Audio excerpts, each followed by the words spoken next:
आज हमारे साथ एक हमारे नए फ्रेंड जुड़ने जा रहे हैं। चेन्नई से मुनीर आए हैं हमारे पास। इनकी उम्र है 44 और बचपन से ही इनके राइट हिप में इन्फेक्शन की वजह से कुछ प्रॉब्लम रही थी। हालांकि ये इतने सालों से अपनी पूरी लाइफ प्रॉपरली इन्होंने पूरा एंजॉय किया है। ही वॉज वेरी एथलेटिक, सारी एक्टिविटीज़ कर पाए हैं। इनको राइट हिप की वजह से कुछ सिग्निफिकेंट प्रॉब्लम नहीं थी, एक्सेप्ट थोड़ी शॉर्टनिंग थी। बट अभी कुछ सालों से इनको पेन शुरू हुआ है, मूवमेंट की रिस्ट्रिक्शन भी हुई है, तो इसीलिए आज ये हमारे पास हैं। तो Munir, do you remember exactly आपको कुछ क्या हुआ था? मेरे पेरेंट्स ने बताया था कि मैं बचपन में जब तबीयत अच्छी नहीं थी, बुखार थी, तो डॉक्टर के पास लेके गए थे लोकल कॉर्पोरेशन हॉस्पिटल। तो वहाँ पे कुछ इंजेक्शन वगैरह डाले थे, उनका ख्याल, तो बुखार चले गया। जब मैं वॉक करना शुरू किया तो I was not keeping my whole leg down. अच्छा। तो वहाँ से लिम्फ कुछ दिख रहा था शायद, और उसके बाद है ना मेरे पापा वो ऑर्थो डॉक्टर्स के पास लेके जाने के बाद they said something is gone wrong, so may be bone का कुछ इन्फेक्शन हुआ है या बोन में कुछ स्ट्रेंथ नहीं है, तो इसलिए लिम्फ कर रहे हैं। तो they started giving me some strengthen medicine. But there was no surgery done? Nothing at that time. So 10 years almost I was taking that medicines, I think. I see पापा बोले थे। तो उसके बाद देयर वाज अ डिफरेंस। तो पापा को बहुत बैड फील हुआ था, तो मेरे डैडी ने है ना तो डॉक्टर मोहनदास बोल के विजय हॉस्पिटल पे बताए थे। तो they said that we can level both legs by using a length limping, limb lengthening कर सकते हैं। तो जब ये कब हुआ था? ये when I was around 13 years, almost 30 years पहले ऑपरेशन हुआ था। तो वो 3 ऑपरेशन किए थे। अच्छा। तो then it was fine for some time, और उसके बाद फिर से डिफरेंस दिख रहा था, meaning I was not having any pain and all, but I could see some difference. So from then no I started no lifting my heel. So that right, people who see should not identify that no, I have a difference. I was managing smartly.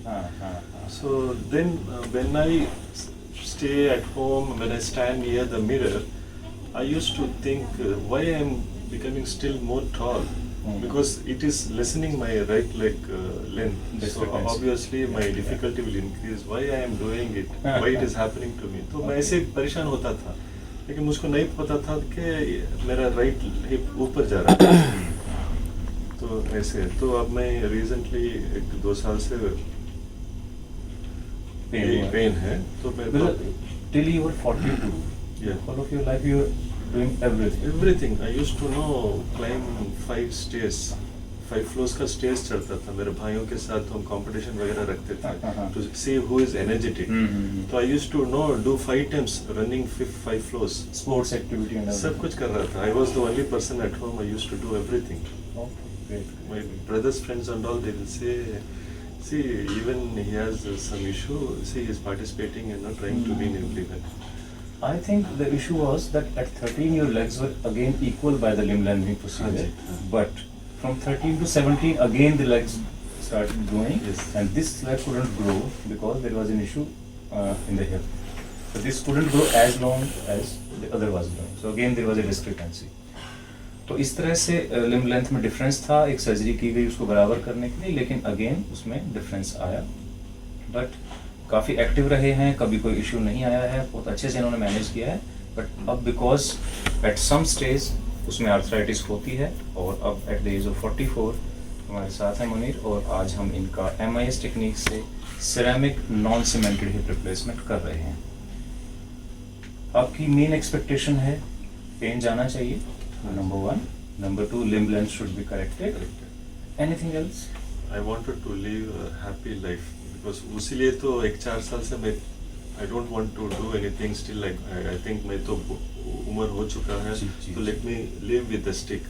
तो बाद में आपका video सब देखने बाद मेरा सोच गलत था, because it's going to impact other parts of the body, सब पता चला था, because हमको इल्म नहीं थी। So I think हम जो अवेयरनेस दे रहे हैं सब कुछ तो advantage really helped me, so because जब भी हमारे लिम्ब लेंथ डिस्क्रिपेंसी होती है, जब टांग में फ़र्क होता है लंबाई में, तो हमारे स्पाइन और नीज पे भी फ़र्क पड़ता है। Okay, so will try our best to give you best possible result. इनके ब्रदर इन लॉ भी साथ में हैं, वो हैदराबाद से आए हैं इनके साथ। and I think we always need a family member whenever we are going for such a major surgery, and from our team we wish you all the best. Thank you very much.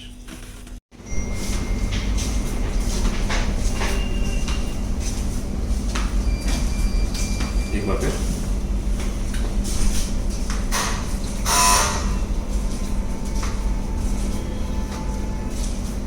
आइए, कितना painful है? नहीं, ऐसे चलते हुए pen नहीं होता, तो मैं ज़्यादा चलूँगा तो पेन आता, तो पेन। ओके, एक बार फिर। तो पेन, क्योंकि मैं वो सक्सेस यूज़ कर रहा था। हाँ,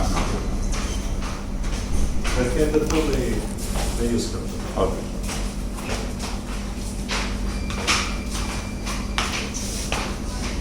गुड मॉर्निंग। आ जाओ। चलिए। Munir has manage very well, काफ़ी पुरानी इंजरी है। आइए, तो वो सारी एक्टिविटीज़ आराम से कर लेते हैं, बट अभी रिसेंटली कुछ दिनों से इनको पेन शुरू हुआ है एंड डेफिनेटली शॉर्टनिंग तो है ही। एक बार बैठिए। तो ऐसे रूटीन एक्टिविटीज़ में कोई प्रॉब्लम नहीं है? ऑलराइट।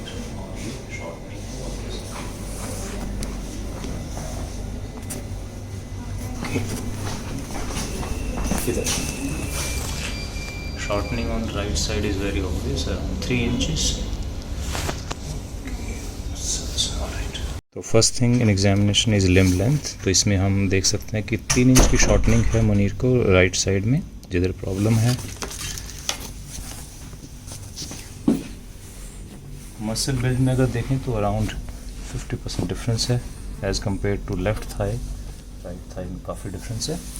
और मूवमेंट्स की बात करें तो लेफ़्ट साइड में एक्सीलेंट मूवमेंट, काफ़ी एथलेटिक रहे हैं, काफ़ी एक्टिव रहे हैं, तो इनकी मूवमेंट्स बहुत अच्छी रही। इसको कितना कर सकते हैं? अगेन फ्लेक्शन बहुत अच्छा है, पर अगर रोटेशन करते हैं तो they are badly limited, hardly 10 degree on each side. अगर हम अबडक्शन की बात करें, इधर फुल अबडक्शन है और इधर लिमिटेड है। जैसे ही मैं अबडक्शन करता हूँ बियॉन्ड 20 तो पेल्विस स्टार्ट्स ऑलराइट। और अगर हम पेल्विस की बात करें तो these are the 2 points I am touching and you can see कि राइट साइड में पेल्विस काफ़ी ऊपर है, पेल्विक टिल्ट काफ़ी सिग्निफिकेंट है। So the purpose of the surgery is to unlock the knee on right side. और इनकी जो लिम्ब लेंथ है जो इनिशियली हम करेक्ट कर पाएंगे, I think around 80% of the correction, and this pelvic tilt will take some time is few months. Limb shortening जो long standing होती है उसमें 2 चीज़ें हमें एंकल में और फुट में मिलती हैं। वन इज़ कि अगर हम इसका डॉर्सिफ्लेक्शन देखें तो काफ़ी ऊपर तक आता है, because this tendo Achilles is very flexible.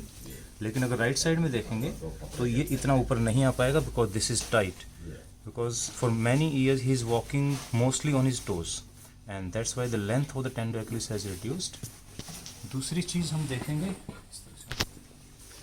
कि जो टोज हैं, you can see the angle, ये टो बिल्कुल स्ट्रेट है, बट ये टो बाहर की तरफ जा रहा है, बिकॉज जो प्रेशर आता है टोज़ के ऊपर तो जो टोज़ हैं बाहर की तरफ डाइवर्ट हो जाते हैं, तो ये प्रोमिनेंस हो जाती है, बट इसमें फ्लैट है बिल्कुल। तो ये 2 चीज़ें होती हैं जो फुट और एंकल में हमें देखने को मिलती हैं when the shortening is long standing. ये मुनीर का सर्जरी से पहले का हम एक्सरे देख रहे हैं। पहले हम देखते हैं नॉर्मल साइड, लेफ्ट साइड। तो आप देख सकते हैं बॉल पूरी डेवलप्ड है, पूरी नेक है, और ये सॉकेट भी पूरी जैसे इस एज के पेशेंट की फुली ग्रोन अडल्ट की होनी चाहिए वैसी है। अब हम देखते हैं राइट साइड। तो इसमें आप देखेंगे कि सॉकेट इनकी प्रॉपरली डेवलप हुई नहीं है, हेड भी बहुत छोटा है जैसे एक बच्चे का होता है। जब इनकी एज थी, बहुत यंग थे जब इनको प्रॉब्लम हुई थी, तो हेड की और सॉकेट की ग्रोथ वहीं पर रुक गई है। और जो ट्रोकेंटर है ये ऊपर की तरफ चला गया है, ये पेल्विस के साथ पूरा टच कर रहा है। कंपेयर करें इस साइड से ट्रोकेंटर और पेल्विस में कितना डिस्टेंस है, और यही एक शॉर्टनिंग का कारण है कि ट्रोकेंटर पूरा ऊपर चला गया है। दूसरा शॉर्टनिंग का रीज़न है कि आप पेल्विस देख सकते हैं, इधर पेल्विस ऊपर है, इधर नीचे है, पेल्विक टिल्ट, लेकिन मेजरली इस वजह से पेशेंट को शॉर्टनिंग है। इसमें सॉकेट नहीं है, तो अब हमें सॉकेट को रिक्रिएट करना है, हमें सॉकेट का यही साइज़ लाना है जो नॉर्मल होना चाहिए। तो हमें यहाँ पर काम करना है, लेकिन हमें केयरफुल रहना है कि हम इस बोन प्लेट को ब्रीच ना करें, क्योंकि इसके बाद पेल्विस शुरू हो जाता है और हमें हर स्टेप के साथ ये देखना है कि हम सिर्फ यहाँ तक जाएं। तो सर्जरी के बाद देखते हैं। तो ये आप देख सकते हैं सर्जरी के बाद ये पूरा हमने बिल्कुल उस बोन प्लेट तक रिक्रिएट किया है एसिटाबुलम को, क्योंकि एसिटाबुलम सॉकेट को दोबारा बनाया गया है, ये इतनी स्ट्रॉन्ग हो नहीं सकती, तो इसलिए 2 स्क्रूज डालकर इसको फिक्स किया गया। ट्रोकेंटर जो हमारा पेल्विस पे टच कर रहा था यहाँ पर, उसको हम नीचे ले आए हैं और ये नॉन सीमेंटेड स्टेम डाला गया है। ये वायर इसलिए लगाया गया है कि जब एक टाइट बोन में हम स्टेम डालते हैं तो कई बार बोन के स्प्लिट होने के चांसेस होते हैं, तो उसको प्रिवेंट करने के लिए हमने वायर लगा दी है। अगर आप पेल्विस देखें, पेल्विस भी बिल्कुल सिंपल एक सेम लेवल पर आ गया है। तो दैट मीन्स कि जब भी हम हिप को ऑपरेट करते हैं और इसको अनलॉक करते हैं तो पेल्विस बहुत बार सेम डे ही इसका जो पेल्विक का टिल्ट है सेम डे करेक्ट हो जाता है। लेकिन कुछ पेशेंट्स में जिनमें टिश्यूज़ बहुत टाइट होते हैं उसमें जो पेल्विस है वो टिल्टेड रहता है और कुछ महीनों में धीरे धीरे वापस आता है। तो ये पेशेंट्स की जो लेग लेंथ का इशू है, कुछ लोग कहते हैं कि हमारे इमीडिएटली पूरा करेक्शन नहीं हो पाया है, तो ये पेशेंट टू पेशेंट डिपेंड करता है। मुनीर एक एक्टिव पेशेंट रहे हैं, काफ़ी गेम वेम खेलते रहे हैं, भाग दौड़ भी करते हैं, तो इनकी मसल्स काफ़ी फ्लेक्सिबल थी, तो उसका हमें एडवांटेज मिला है कि हम डे 1 पर ही इनको करेक्शन दे पाए। तो मुनीर का हम एग्जामिनेशन कर रहे हैं 48 आवर आफ्टर सर्जरी। सर्जरी के 2 दिन हो गए हैं। तो हम पहले लेग लेंथ देखते हैं। सबसे पहले तो ये है 39.5 इंचेस इस side and 39.5 inches, that means exact correction है दोनों तरफ। अगर हम यहाँ से भी देखते हैं तो आप देख सकते हैं लिम लेंथ बिल्कुल इक्वल है। पहले ऑलमोस्ट 3 इंच की शॉर्टनिंग थी सर्जरी से पहले। दूसरी चीज़ मूवमेंट्स, पहले लेफ़्ट साइड नॉर्मल साइड देखते हैं मूवमेंट। हालांकि अभी 48 आ रहे हैं, पेशेंट को थोड़ा पेन हो सकता है, डिस्कम्फर्ट होता है, तो एक्शन अभी 45 आता है, पूरा 90 आ रहा है, आप फिर करेंगे तो आता है। अच्छा, तो एकदम स्ट्रेच हुआ था ना। अच्छा, और भी आता है। ऑलराइट, तो यू कैन सी 48 आवर के बाद ऑलमोस्ट 60-70 डिग्री फ्लेक्शन है और रोटेशंस आर बैक। अभी और भी इम्प्रूवमेंट होगा क्योंकि अभी शुरुआत है। और इसी तरह से अबडक्शन अभी 20 है, थोड़ा सा अभी होल्ड किया पेशेंट ने, बट विद टाइम जैसे जैसे थोड़ा स्वेलिंग कम होगी, स्पैज़म कम होगा, मूवमेंट्स और भी बढ़ेंगी। ऑलराइट, तो यहाँ से अगर हम तो यहाँ से क्लियरली विजिबल है कि दोनों लेग्स इक्वल हैं। पहले ये नी ऐसे यहाँ तक रहता था, पीछे रहता था 3 इंच, अब लेंथ बिल्कुल इक्वल है। मुनीर मूवमेंट्स करें, क्वाड्रिसेप्स की अच्छी मूवमेंट आ रही है। और जब भी लेंथ बढ़ती है तो सबसे इम्पोर्टेंट पार्ट है कि हमारा जो न्यूरोवास्कुलर स्टेटस है वो बिल्कुल ठीक रहना चाहिए। अगर हम प्रॉपरली हैंडल नहीं करते हैं टिश्यूज़ को तो कई बार फुट ड्रॉप हो सकता है या पेशेंट का ब्लड सर्कुलेशन ख़राब हो सकता है। तो हमें लेंथनिंग में सबसे इम्पोर्टेंट चीज़ ये देखनी है कि पेशेंट को हम कितना एडवांटेज दे रहे हैं, पेशेंट को कोई नुकसान तो नहीं कर रहे हैं। तो एनी मेडिकल ट्रीटमेंट पेशेंट को कोई भी किसी तरह का नुकसान नहीं होना चाहिए।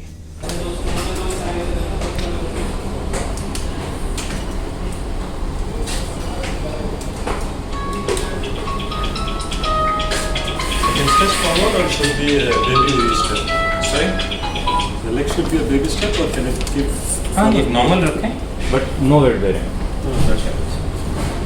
तो अभी हम मुनीर को सिर्फ टो टचिंग करा रहे हैं, जस्ट 10 to 20% वेट बेयरिंग करा रहे हैं, बिकॉज हमने एसिटाबुलम को रिक्रिएट किया है और इनकी बोन इस तरफ प्रॉपरली यूज टू नहीं थे इतने इस लेंथ के। तो एक लेंथ को जब एक चीज़ को रिक्रिएट करते हैं तो उसमें एक नॉर्मल पावर नहीं होती है, बट ग्रेजुअली जैसे पेशेंट्स की पावर आएगी after few weeks will start putting weight on this length.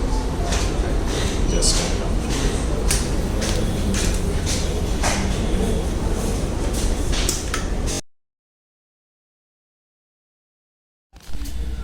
तो डिफ़िकल्ट केसेस जो होते हैं वो टाइम कंज्यूमिंग होते हैं, उनकी प्लानिंग बड़े अच्छे से करनी पड़ती है। And if we are not experienced, they can become a nightmare.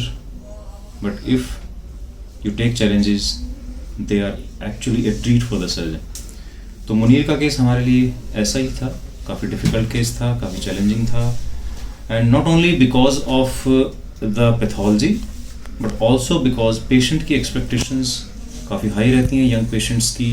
वो चाहते हैं कि उनको जो भी प्रॉब्लम्स हैं they should be properly accurately and completely relieved. हमने पहले प्री ऑप कंडीशंस और उनके एक्सरेज आपके साथ डिस्कस किए थे। आज सर्जरी का 1 वीक हो गया है और वो चेन्नई जाने के लिए रेडी हैं। He is fit, his dressing is absolutely fine and he is comfortable enough to travel.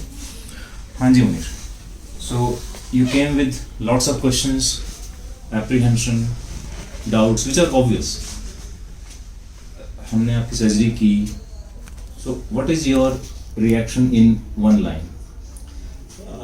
I am the happiest person in the world, I can say. Thank you. Because you know, from the past 13 years, मेरे पापा का एक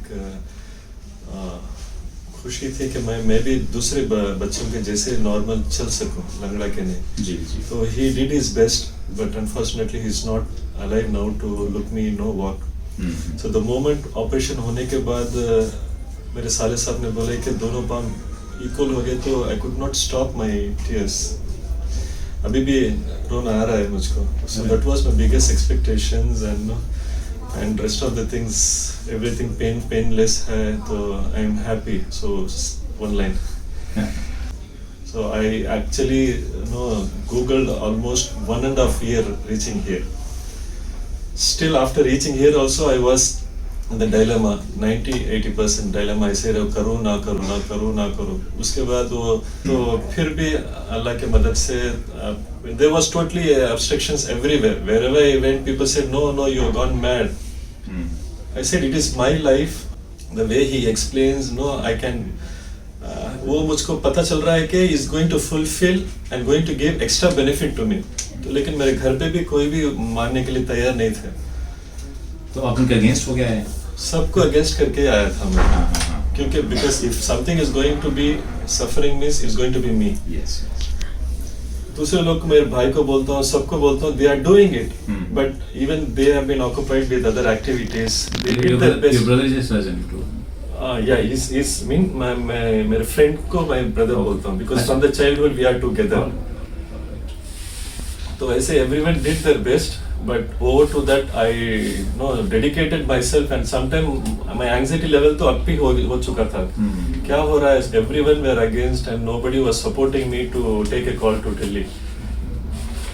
तो finally अल्लाह मालिक ने doctor sir जी से मेरे जो पूरे ख्वाहिशें पूरा कर दिया. तो अभी हम क्या क्या कर पा रहे हैं जो हम पहले नहीं कर रहे थे right now? Like मेरा पाम तो सीधा ऐसे ही अटका रहता है. I would have not able to move on the right side.